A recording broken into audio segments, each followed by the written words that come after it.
po yung binibenta nila ngayon. Sis, ano yung ano niyan? 1,000 square meter.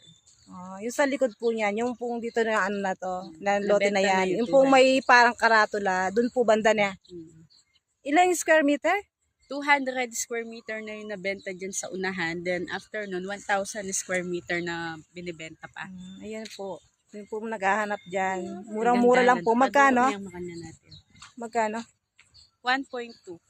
1.2 po daw yung ano, price niya. Padurok na yan. Ang ganda. Ito po yung location. Ayan yung Develop. location. Oo. Ayan, para din yung subdivision yan. Mayroon ng mga nabili dyan. Mayroon ng ano yan. Ayan, yan po yung ano, right of way lang po itong ano do, daan niya. Tapos, ayan po. Yung pong binibenta nila yung parang ano nun. Di tayo makapunta kasi masukal. Pero sa likod niyan, may mga tanim ng mga talong, okra, sili, yan. Kasi malinis banda dun. Nililinis ng may-ari araw-araw. 1.2 M. Price po niyan. Square meters is 1,000. 1,000 po. Ano po? Yung mga gusto po mag-avail. Ayan po. Thank you. Good morning po.